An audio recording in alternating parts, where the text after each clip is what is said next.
दक्षिण पश्चिमी अफ्रीका के अटलांटिक तट पर स्थित नामीब रेगिस्तान पृथ्वी पर सबसे शुष्क स्थानों में से एक है। स्थानीय नामा भाषा में इसका अर्थ है ऐसा क्षेत्र जहां कुछ भी नहीं है।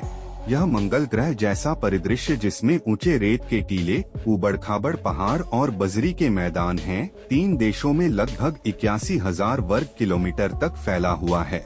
कम से कम 55 मिलियन वर्ष पुराना नामीब को दुनिया का सबसे पुराना रेगिस्तान माना जाता है। गर्मियों में तापमान नियमित रूप से 45 डिग्री सेल्सियस तक पहुंच जाता है और रातें शून्य से नीचे चली जाती हैं। इसलिए यह ग्रह पर सबसे दुर्गम स्थानों में से एक है।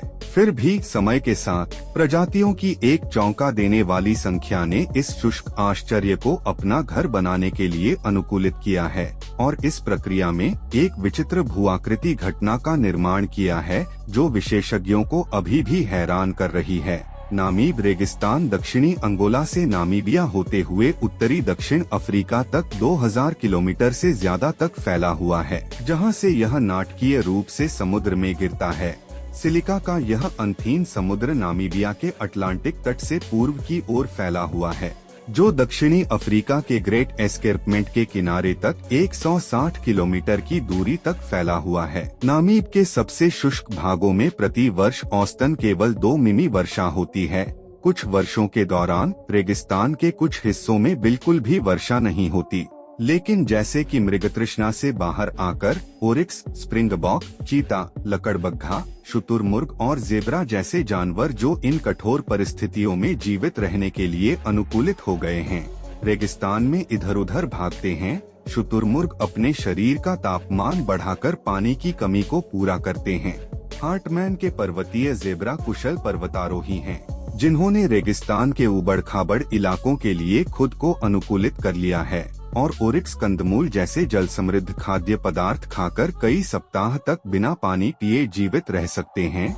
दुर्गम नामीब के सबसे जोखिम भरे इलाकों में से एक अटलांटिक के किनारे 500 किलोमीटर तक फैला रेत के ऊंचे टीले और जंग खा रहे जहाज के पतवार हैं, जिन्हें कंकाल तट के नाम से जाना जाता है। दक्षिणी अंगोला से लेकर मध्य नामीबिया तक फैले इस इलाके का नाम इसके तटों पर बिखरे भेल के शवों और सदियों से इसके तट पर बिखरे पड़े लगभग 1000 जहाजों के अवशेषों के नाम पर पड़ा है। कंकाल तट अक्सर घने कोहरे में घिरा रहता है, जो अटलांटिक महासागर की ठंडी बेंगुएला धारा के ऊपर उठने से बनता है, जो नामीब रेगिस्तान के अंदरूनी हिस्से से आने वाली गर्म हवा से टकराती है। ये कोहरे जहाजों के लिए खतरनाक नौवहन की स्थिति पैदा करते हैं और स्थानीय सैन लोगों ने इस क्षेत्र को भगवान द्वारा क्रोध में बनाई गई भूमि कहा है। आज पर्यटक नामीब में सोसुसवलेई के चारों ओर फैले शानदार गेरू रंग के रेत के टीलों को देखने के लिए आते हैं। सोसुसवलेई नामीब नॉकलुफ्ट राष्ट्रीय उद्यान के मध्य में स्थित एक नमक और मिट्टी का मैदान है। यह अफ्रीका का तीसरा सबसे बड़ा राष्ट्रीय उद्यान है, जिसका क्षेत्रफल लगभग 50,000 वर्ग किलोमीटर है, जबकि रेत के टीले नामीब में सर्वव्यापी विशेषता हैं।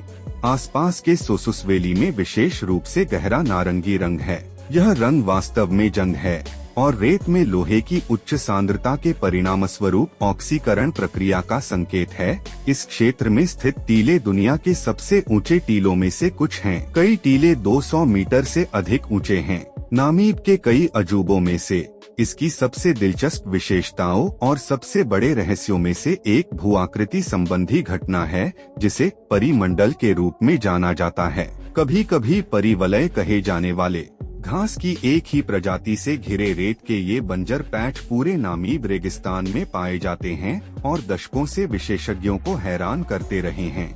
इन छल्लों को हवा से सबसे बेहतर तरीके से देखा जा सकता है, जहां रेगिस्तान की रेत पर अंतहीन रूप से फैले वृत्तों के मैट्रिक्स को देखकर कोई भी आश्चर्यचकित हो सकता है।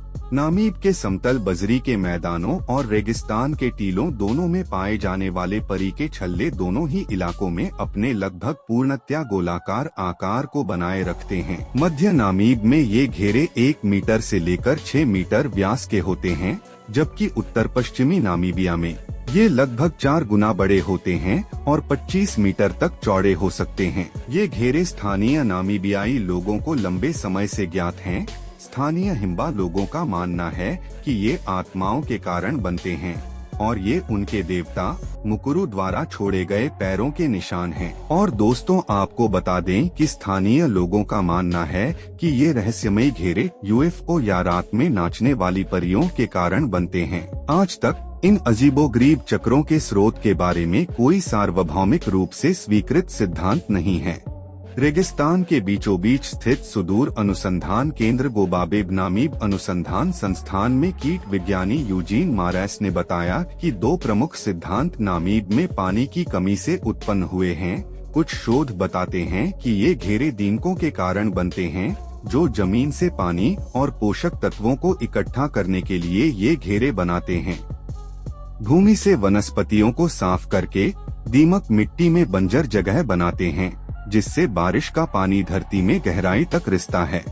सिद्धांत बताता है कि दीमक साल भर इन भूमिगत जलाशयों से पानी पीकर हाइड्रेटेड रहते हैं। दूसरा प्रमुख सिद्धांत वनस्पति स्वसंगठन का है, जहां घासों के बीच जड़ों की प्रतिस्पर्धा के कारण गोलाकार नंगे पैच एक जलाशय के रूप में दिखाई देते हैं, जहां से आसपास के क्षेत्र से पोषक तत्व और पानी निकाला जाता है। कई सालों तक सूखे के बाद फेरी सर्कल घास अंततः सूख जाती है और गायब हो जाती है। मारेस इस परिदृश्य के आश्चर्य को यह कहकर उजागर करते हैं कि जब बारिश होती है तो अचानक जादू की तरह सर्कल फिर से उभर आते हैं। अंत में मारेस को यह अंदाजा होता है कि रेगिस्तान में बिखरे ये अजीब धब्बे कई कारकों के संयोजन के कारण हैं। लेकिन वास्तव में वे कारक क्या हैं, यह आज भी रहस्य बना हुआ है। बाकी दोस्तों, आप लोगों का इसके बारे में क्या राय है, मुझे कमेंट में जरूर बताएं और वीडियो को एक लाइक जरूर करें। और हाँ, हम फिर मिलेंगे ऐसी ही मजेदार वीडियो में। तब तक के लिए जय हिंद, जय भारत।